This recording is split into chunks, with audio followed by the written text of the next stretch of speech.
Manipur gi hanagi Chief Minister N. Biren Singh gini haina Cookie Writers Organization apikhalakba audio clip pulap ekhoi National Forensic Sciences University Gujarat thaduna madugi report pikhalaknaba Supreme Court na Union Government ta khangan grabo phom yaureza pausiga marilena ekhoi Manipur da thokpa crisis sida ekhoi Cookie gi site gi maruina ekhoi ex CM se ekhoi nakan nai na chatli haibagi matang da pikhalakba warol ni oza sigi matang sidana oza kari haibini hoi video clipping gi kano ji ma Supreme Court ki ruling ju laikre madu lali kholi kano ba mayek seng diga na haiba ko the further madu opung oina pulap yenga da woni forensic sa adu gi mayam lak ko duni ko masi process ni tabu da di ko ai khoi na yenga doi si haiba yaba ngang ba yaba haiba si mi ba kano ni loina ba madu kano ni fazaba mayam lay tabutadi ekhoi fana ingma malaga su ko situation amana aijo imung da yam isau lang ba khot pa leidana even ngang hai da bo da kai sa da isu da kai ngang ta ngang bo ko pa su yawi ko yang kan da karam situation ama lakhi ba da gi karim singo mayam thu ino even da hari ba axiom tu da ngang ki ba wai ji pan ba ya de na ka Manipur kano ne asopa group ka kangbu ji na ngang bi du loire ne ko da ji da ko samai tau duna adu situation duna ngangi bane ba even sumam me na khallo sumam de na khallo ba para yenga ka su khara su yenga da bane ha bane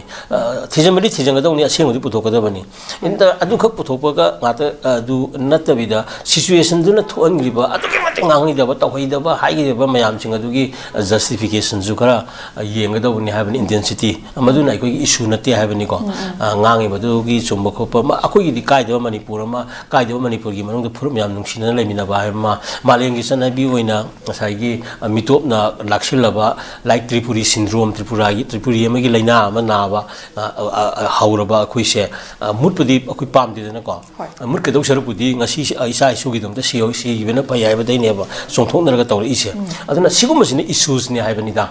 maramaduna aseng mati thigat po oisano asumaju puthok po oisano adu hari adu chumi harakanda karino adu khakna akoi final haibani da adu gi pandam du phang ya harakanda shanti ji no wala laidori bra haibani kano wahangdi issue na ti haibani aduna yam akoi de lebe issue di punne hingminaba aduga punne leminaba adigi mito miran sa leitaba aduga akoi gi oiba furup mayam gi equitable share leiba akoi gi demand hainari dana India gi state tari nipan da satnari ba sai bicameral system of legislature ga se akoi demand tauji kaina haiba ko akoi gi hoji leji Vidhan Sabha katani dana ada Vidhan Parishad thampai wani da Vidhan Parishad furup kuntra mari le kuntra mari gi representative thambai wani da haiba representative na lo wari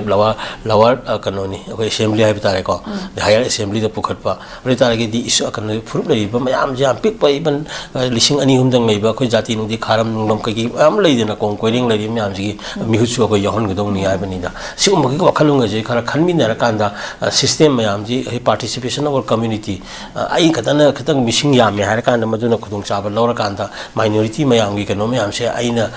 kano phajana yen budi yam phajana yelaga su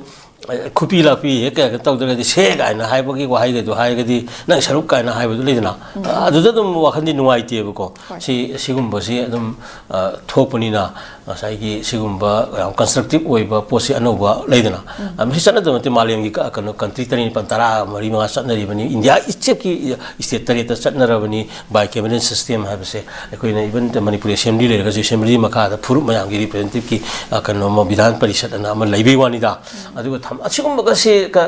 tauna ba thawoina akoi changsin ba yai adagi even 1960 gi MLR ek lei MLR tu ma kha da Manipur as a hill state adum lakthopa ka sukai die ba constitution na pi ba da adu kanona government gi power ga lei ri pune ba pulap hill state lakthoga di ngasai gi hill state amagi takhum thok pa mayam saman de na ko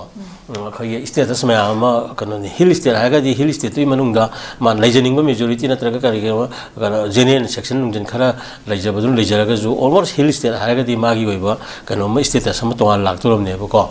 adu ga du pulap ka laktho kan da ngasai gi manaba kanoni kitang tong khale kitang kuthare ga to buram da gi ji kanoni boundary khai ba ma de injal laga thabak tawra kan da kano tongni ga na hai ba India gi kano system se masi helmen le